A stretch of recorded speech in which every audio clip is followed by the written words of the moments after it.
بسم اللہ الرحمن الرحیم۔ ہمارا آج کا موضوع ہے سیاست کا معنی و مفہوم۔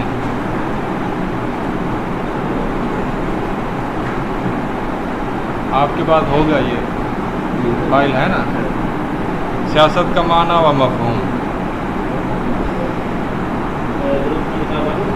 ہاں جی، تو سیاست کا یہ جو ہم سلسلہ شروع کریں گے سیاست کی تفصیلات اور مباحث کا، اس کا تعلق دعوت کے تناظر میں ہے، کیونکہ ویسے تو سیاست ایک بہت بڑا علم اور فن ہے، پولیٹیکل سائنس، لیکن یہاں ہم دعوت کے تناظر میں سیاست اور اس کی تفصیلات اور ایک پوری سیریز بیان کریں گے۔ تو سب سے پہلے سیاست کا لغوی معنی۔ سیاست عربی کا لفظ ہے اور اس کی انگریزی پولیٹکس ہے۔ جب ہم سیاست کا لفظ بولتے ہیں تو عام طور پر ملک اور قوم کی سیاست مراد ہوتی ہے، لیکن لغوی اعتبار سے سیاست کا معنی ہوتا ہے تدبیر کرنا، کسی چیز کے اوپر کھڑے ہونا اور اس کے معاملات کی اصلاح کرنا۔ ساس الامر اے دبرہ وقام بامرہ القیام علی الشیء بما یصلحہ۔ گھوڑے کا سائس وہ ہوتا ہے جو گھوڑے کو چارہ ڈالتا ہے، اس کی خدمت کرتا ہے، اس کو پانی پلاتا ہے۔ تو ساسا یسوس سیاستاً یعنی دیکھ بھال کرنا، نگہداشت کرنا، لک آفٹر کرنا، یہ لفظی معنی ہے۔ اور خاص معنی جو ہے وہ ہے السیاست و الریاست۔ سیاست کا معنی ریاست، سرداری بھی مراد ہے، اور دولہ یا ریاست یا حکومت یا نظام، یہ چیزیں بھی مراد ہیں۔ والوالی یسوس الرعیۃ وامرہم۔ والی جو ہوتا ہے وہ رعایا کی سیاست کرتا ہے، یعنی ان کو حکم دیتا ہے، منع کرتا ہے، تادیب کرتا ہے، ان کے معاملات کی اصلاح کرتا ہے۔ قرآن میں لفظ سیاست نہیں آیا، لیکن قرآن میں اس کے قریب قریب ایک اور لفظ آیا ہے، حکمت اور حکم۔ جیسے اللہ نے فرمایا کہ ہم نے فلاں نبی کو علم بھی دیا اور حکم بھی دیا۔ حکم کہتے ہیں کہ دنیا کی بصیرت اور محکم فیصلہ، مضبوط طور طریقے، منصوبہ بندی اور دانش مندی، عقل مندی، یہ حکمت اور حکم سے مراد ہے، اور یہ تقریباً سیاست کے معنی میں ہے۔ حدیث میں سیاست کا لفظ آتا ہے، کانت بنو اسرائیل تسوسہم الانبیاء۔ بنی اسرائیل کی سیاست نبی کرتے تھے، یعنی ان کی دیکھ بھال کرتے، ان کو سیدھی راہ پر رکھتے، اور ویسے کرتے تھے جیسے عمراء اور ولاۃ اپنی رعایا کے ساتھ کرتے ہیں، ویسے ہی وہ اپنے عوام کی دیکھ بھال کرتے تھے۔ یہی معنی تقریباً فقہ کے اندر بھی سیاست کا یہی معنی ہے، فعل شیء من الحاکم لمصلحۃ یراھا وان لم یرد بہذا الفعل دلیل شرعی دلیل جزئی۔ یعنی حاکم مصلحت کے لیے کوئی ایسا کام کرے جس بارے میں کوئی شرعی دلیل تو نہ آئی ہو، لیکن وہ عوام کے لیے مفید ہو۔ تو یہ لغوی معنی تھا، دیکھ بھال کرنا، تدبیر کرنا اور رعایا کی دیکھ بھال کرنا، یا کسی بھی دوسری چیز کی دیکھ بھال کرنا۔ تو سیاست کے دو معنی ہیں، ایک عوام کی سیاست اور ایک ہے ملک اور قوم کی سیاست۔ عوام کی سیاست سے مراد افراد اور معاشرے کی اصلاح ہے، اور ملک اور قوم کی سیاست سے مراد ریاست اور حکومت کی اصلاح، اس کا قیام اور اس کی استحکام ہے۔ تو سیاست جیسے میں نے بتایا، سیاست کا معنی ہے تدبیر، یعنی دیکھ بھال، نگہداشت. ہاں، اور ایک معنی ہے عوام کی خیر خواہی، اس کی نگہداشت، اس کی سیاست. تو چونکہ سیاست نگہداشت کو کہتے ہیں اور اصلاح کو کہتے ہیں، یعنی بگاڑ کو دور کرنا. تو عوام میں سب سے بڑا بگاڑ کیا ہوتا ہے؟ عقیدے کا بگاڑ ہوتا ہے کہ وہ کفر کرتے ہیں یا شرک کرتے ہیں یا بدعات میں داخل ہو جاتے ہیں. تو عوام کی سیاست جو انبیاء اور علماء اور صالحین ہمیشہ سے کرتے آئے ہیں، وہ یہی ہے کہ وہ عوام کو برے عقائد سے بچاتے ہیں، برے اعمال سے بچاتے ہیں، ان کے اخلاق کی اصلاح کرتے ہیں، ان کے معاشرت کی اصلاح کرتے ہیں، ان کی معیشت کی اصلاح کرتے ہیں، یعنی انہیں گناہوں سے بچاتے ہیں، اور اس کے ساتھ ساتھ انہیں اچھی تجاویز بھی دیتے ہیں، محنت پر، مشقت پر، کسب پر، ان چیزوں پر ابھارتے بھی ہیں.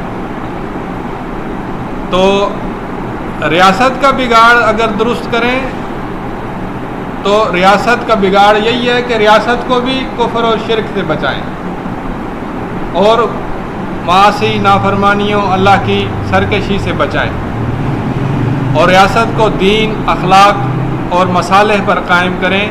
تو یہ ریاست کے بگاڑ کی اصلاح ہے. تو یہ سیاست کا معنی عام تھا. اس کے بعد سیاست کا معنی خاص ہے، یہ ہم بعد میں کریں گے، فی الحال اس کو دہرائیں پھر آگے چلتے ہیں.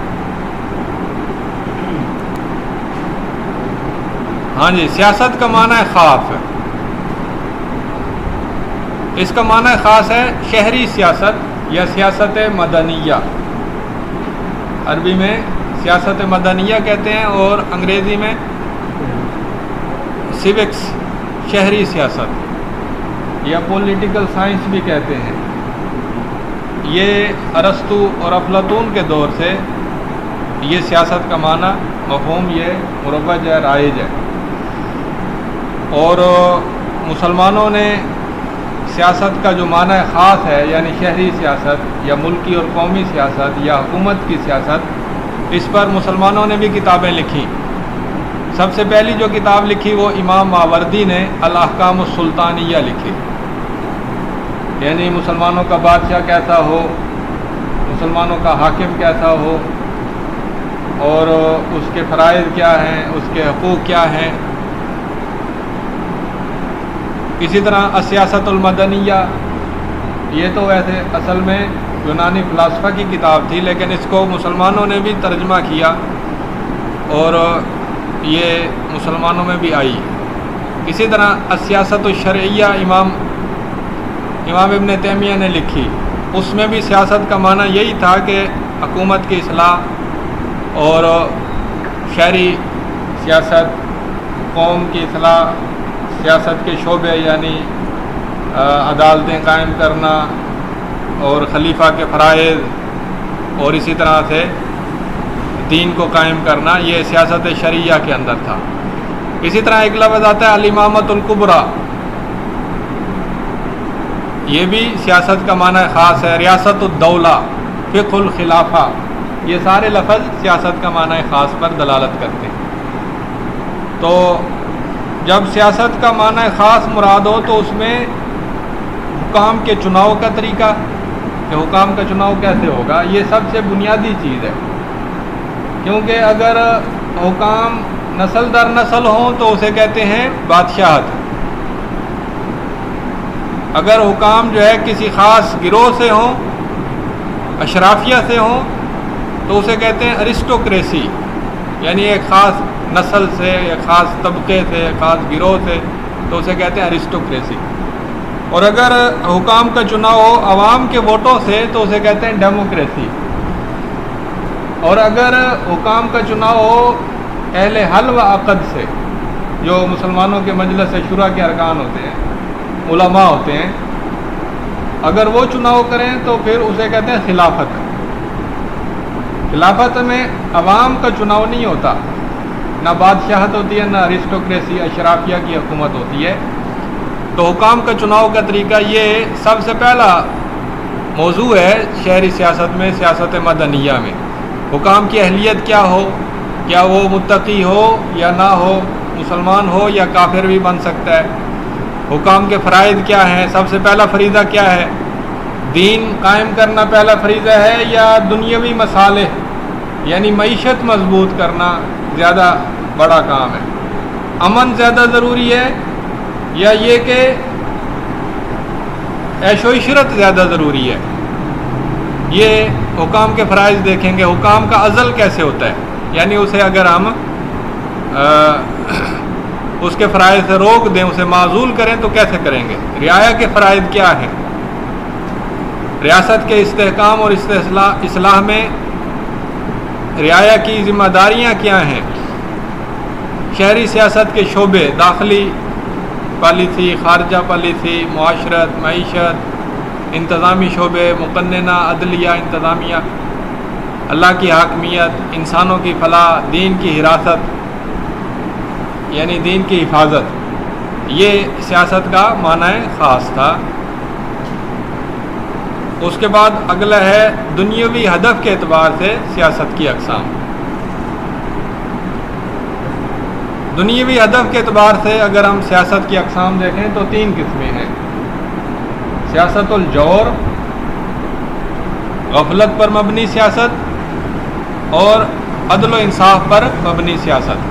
یہ دنیاوی ہدف ہے، یعنی پوری دنیا کے کسی بھی ملک کو اگر ہم، چاہے وہ کافروں کا ملک ہو چاہے وہ مسلمانوں کا ملک ہو، اگر ہم کسی بھی ملک کے نظام کو دیکھیں کہ وہ کیسا نظام ہے، اچھا نظام ہے یا برا نظام ہے، تو ہم دیکھیں گے کہ وہاں ظلم ہے یا نہیں ہے، اور وہاں پر عدل انصاف ہے یا نہیں ہے، اور وہاں پر عوام کی دیکھ بھال اعلیٰ پیمانے پر ہے یا ادنا پیمانے پر ہے۔ یہ 3 امور ہیں جو کہ دنیاوی سیاست، دنیاوی ہدف کے اعتبار سے دیکھا جاتا ہے۔ سیاست الجور، ہاں، اور ایک ہے غفلت پر مبنی۔ سیاست الجور یہ ہے کہ بادشاہ ہو یا ڈیموکریسی ہو یا اشرافیہ ہو، وہ عوام کو لوٹ رہے ہوں، کھا رہے ہوں، ان پر ظلم کر رہے ہوں۔ دوسری قسم وہ ہے کہ وہ عوام کو لوٹ تو نہیں رہے لیکن عوام کا فائدہ بھی نہیں کر رہے، عوام کو اس کے حال پر چھوڑا ہوا ہے۔ یہ درمیانہ درجہ، اسے کہتے ہیں غفلت پر مبنی سیاست۔ اور تیسرا درجہ یہ ہے کہ وہ عوام کے فائدے کے لیے دن رات کوشاں ہوں، بادشاہ ہو یا اشرافیہ ہوں یا عوامی جمہوریت ہو، ڈیموکریسی ہو، تینوں کی شکل میں اگر وہ عوام کے فائدے کے لیے محنت کر رہے ہیں، عوام کی حالات کی اصلاح کے لیے، عدل و انصاف کے لیے محنت کر رہے ہیں، تو یہ اچھی سیاست ہے۔ یہ 3 قسمیں ہو گئیں سیاست کی۔ ہاں جی، اس کو دہرائیں پھر آگے چلتے ہیں۔ ہاں جی، آگے ہے دین کے اعتبار سے سیاست کی اقسام۔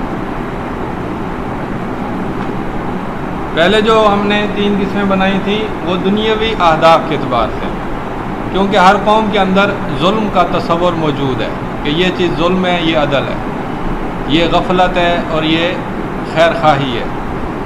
لیکن جب ہم دین کے اعتبار سے سیاست کی اقسام دیکھیں تو سیاست کی 3 قسمیں ہیں۔ شرعی سیاست کہ جو شریعت پر مبنی ہو، اللہ کی فرما برداری پر مبنی ہو، اور دین کی دعوت اور تبلیغ پر مبنی ہو، اسے شرعی سیاست کہتے ہیں۔ اس کے دوسرے نام بھی ہیں، اسے علماء کی سیاست بھی کہتے ہیں، اور اس میں قیادت اور ادارت اور سیاست عدل و انصاف پر مبنی ہوتی ہے۔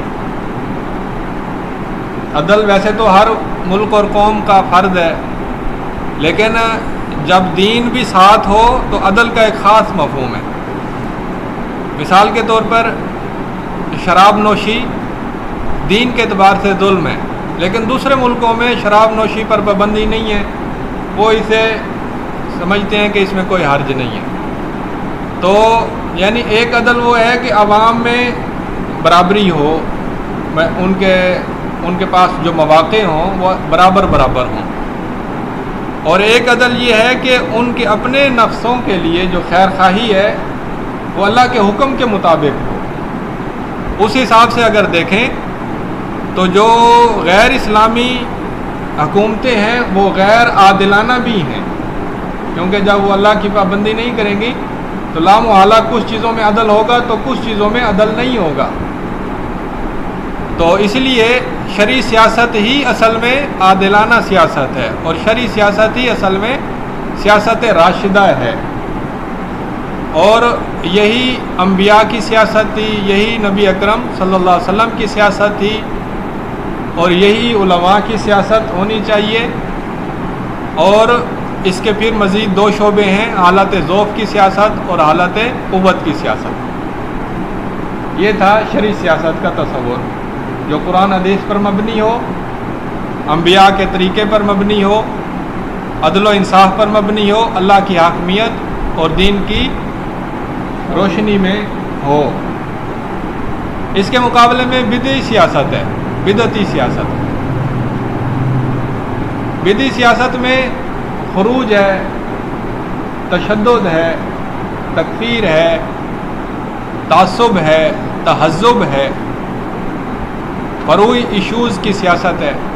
یہ بدعی سیاست ہے، یعنی جس میں اللہ کی نافرمانی ہو جائے اور مسلمانوں کی خیر خواہی کی بجائے بدخواہی ہو جائے،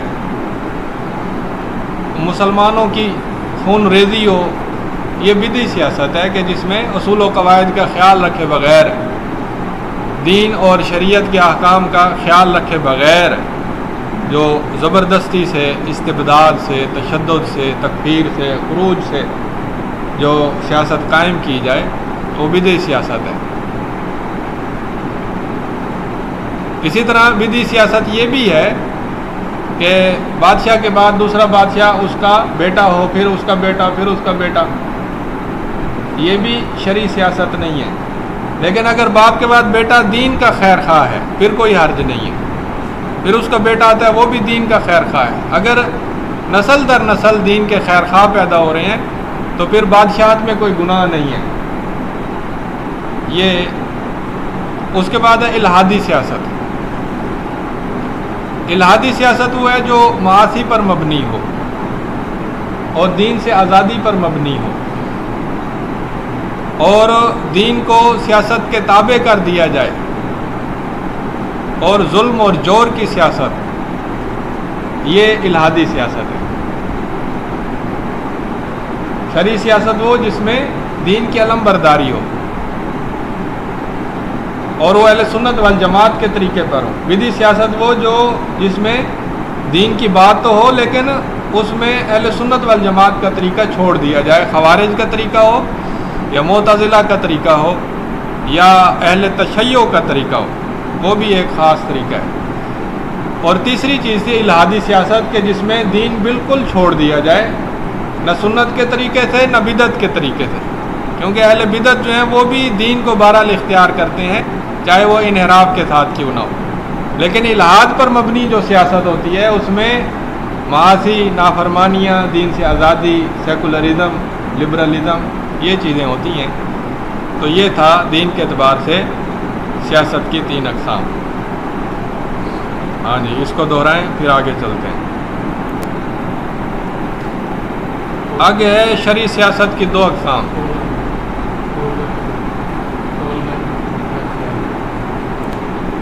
آگے شرعی سیاست کی 2 اقسام. شرعی سیاست جب بھی ہوگی اس کی 2 صورتیں ہوں گی، یا تو حالت ذوف کی ہوگی یا حالت قوت کی.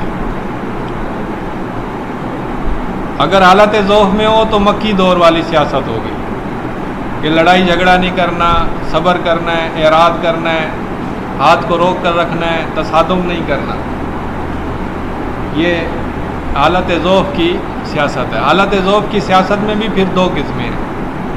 ایک ہے حالت فتنہ کہ جس میں مار پیٹ ہو، جیسے حضرت بلال رضی اللہ عنہ. ایک حالت قوت کی سیاست ہے جو مکی دور کی سیاست ہے. اور ایک حالت قوت کی سیاست ہے جو مدنی دور کی سیاست ہے۔ مکی دور میں بھی پھر دو قسمیں ہیں۔ ایک قسم وہ ہے کہ جس میں تشدد بہت زیادہ ہے، جیسے حضرت بلال رضی اللہ عنہ، حضرت عمار بن یاسر رضی اللہ عنہ، اور اسی طرح دیگر صحابہ پر ظلم ہوئے، تو پھر انہیں ہجرت کا حکم دیا گیا، اجازت دی گئی۔ اس کو کہتے ہیں حالت فتنہ۔ اس کے مقابلے میں جو ترتیب بنے گی، جو پالیسی بنے گی، اسے فقہ الفتن کہتے ہیں، یعنی فتنوں کی سوجھ بوجھ اور اس کا مقابلہ۔ فقہ الابتلاء یعنی آزمائشوں کا مقابلہ کیسے کرنا ہے۔ فقہ الاستضعاف یعنی حالت ضعف میں دین ہماری کیا رہنمائی کرتا ہے، یہ ایک مرحلہ ہے۔ دوسرا مرحلہ یہ ہوتا ہے کہ حالت ضعف تو ہے، لیکن اعلانیہ دعوت کی قدرت بھی ہے اور موقع بھی ہے۔ جیسے آپ دیکھیں کہ لندن میں، امریکہ میں مسلمان رہتے ہیں، حالت ضعف میں ہے کہ تھوڑے سے ہیں، لیکن وہاں پر انہیں موقع ہے کہ کسی کو اگر چاہیں تو اس کو مسلمان بنا لیں، اسے قائل کر لیں۔ مکی دور میں نبی صلی اللہ علیہ وسلم بھی دعوت تبلیغ کرتے تھے، ظلم بھی ہوتے تھے، لیکن آپ کو اتنی استطاعت تھی، اتنی قدرت تھی کہ آپ کسی کو ملتے، اس کو قائل کرتے، اسے مسلمان بنا لیتے۔ اب یہاں پاکستان میں بھی ہم مسلمان، اگرچہ کچھ مسائل ہیں، کچھ پریشانیاں ہیں، میڈیا آزاد ہے اور فواہش ہیں، بے دینی عام ہے، لیکن اگر ہم چاہیں، ہم محنت کریں، گلیوں میں نکل جائیں، لوگوں کو ملیں، قائل کریں، دعوت دیں، تو بہت سارے لوگ مسلمان ہو جاتے ہیں یا نیک ہو جاتے ہیں۔ تو یہ حالت ضعف کے باوجود دعوت اور تبلیغ کی صلاحیت کا ہونا، اس کے مواقع کا ہونا، یہ حالت ضعف کی دوسری قسم ہے۔ پہلی قسم وہ ہے کہ وہ مسجدوں کو تالا لگا دیں، وہ داڑھی پر پابندی لگا دیں، وہ پردے پر پابندی لگا دیں، وہ قرآن کے پڑھنے پر پابندی لگا دیں، یہ پہلی قسم ہے، یہ حالت فتنہ ہے۔ یہ روس میں یہی صورتحال تھی، کمال اتاترک کے دور میں یہی صورتحال تھی۔ حالت قوت یہ ہے کہ حکومت کے قیام پر صلاحیت حاصل ہو گئی، چاہے چھوٹی سی سلطنت کیوں نہ ہو، لیکن یہ ہے کہ ایک خطہ مل گیا اور اس خطے میں مسلمانوں کو اپنی حکومت قائم کرنے پر قدرت مل گئی، موقع مل گیا۔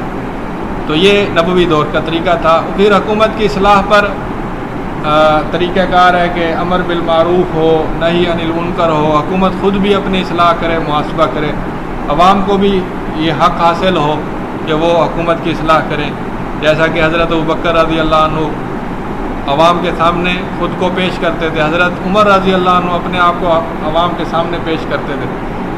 تو یہ حالت قوت کی سیاست ہے۔ حالت قوت میں یا تو تمکین وافر ہوتی ہے یا شروع میں ہلکی ہوتی ہے، تھوڑی ہوتی ہے۔ تو نبی صلی اللہ علیہ وسلم شروع میں بدر، احد، خندق کے موقع پر کمزور کی حالت میں تھے، مسلمانوں کی حالت تھوڑی کمزور تھی حکومت کے باوجود، لیکن جیسے جیسے وقت گزرتا گیا ایک بہت بڑی خلافت قائم ہو گئی، خلافت راشدہ، اور تمکین مکمل ہو گئی اور عالمی قسم کی سیاست نصیب حاصل ہو گئی۔ تو یہ تھا شرعی سیاست کی دو اقسام، حالت ضعف کی دو اقسام اور حالت قوت کی دو اقسام۔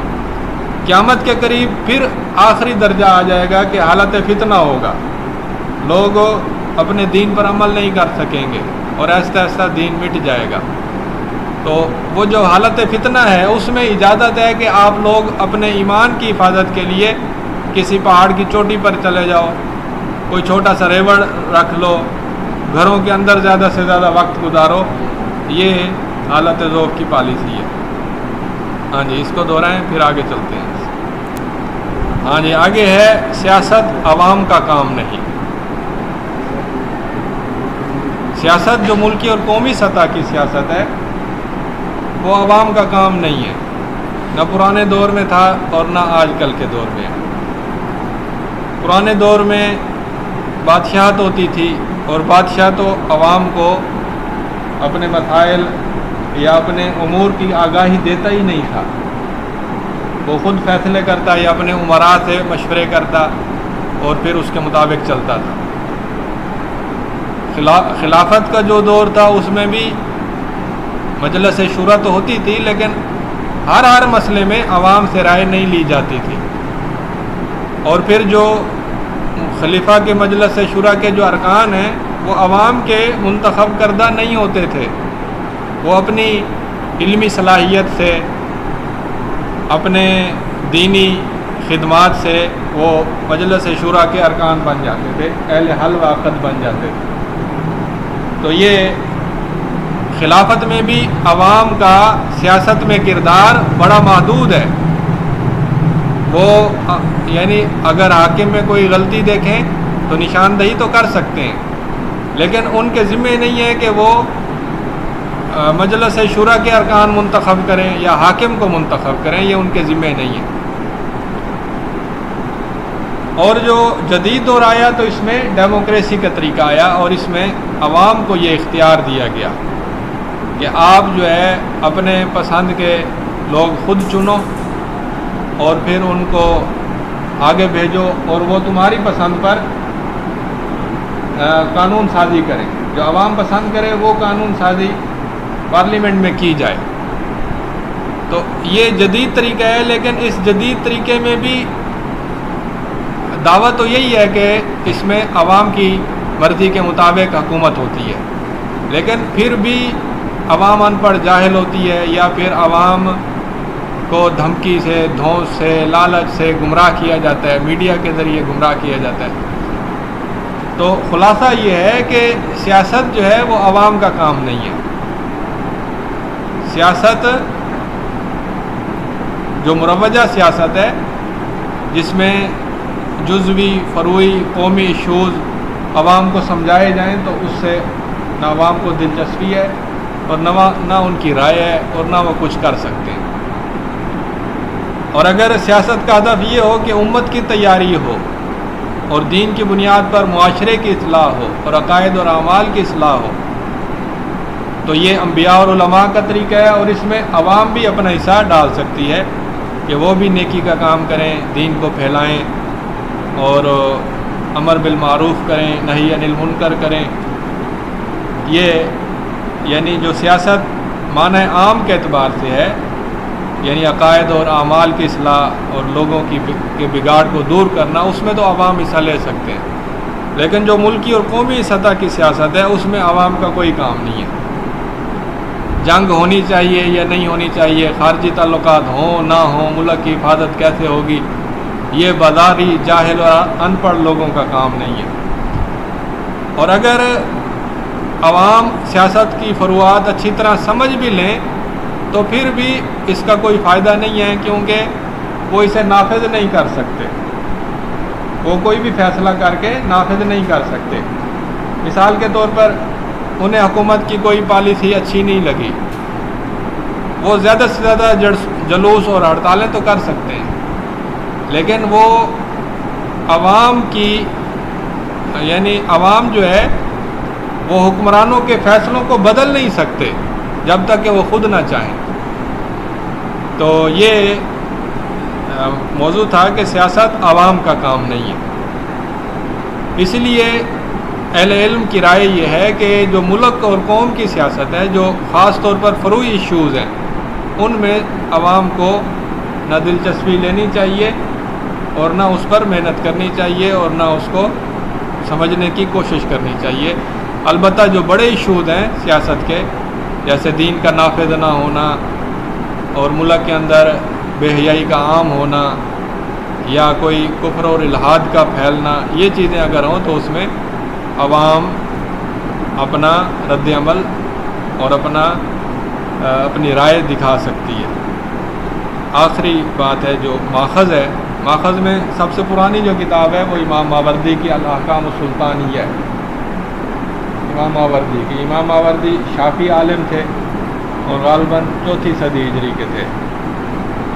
اس کے بعد السیاست الشرعیہ میں امام ابن تیمیہ کی ہے، اور الطرق الحکمیہ فی سیاست شرعیہ یہ ابن القیم کی ہے. ان کے علاوہ بھی بے شمار کتابیں ہیں، لیکن یہ بنیادی بڑی کتابیں ہیں. اور آج کل کی ایک اہم کتاب ہے الامامۃ الکبریٰ، یہ الدمیجی کی کتاب ہے. یہ سیاست پر 4 اہم کتابیں ہیں، تو اسی پر میں اکتفا کرتا ہوں۔ السلام علیکم ورحمۃ اللہ۔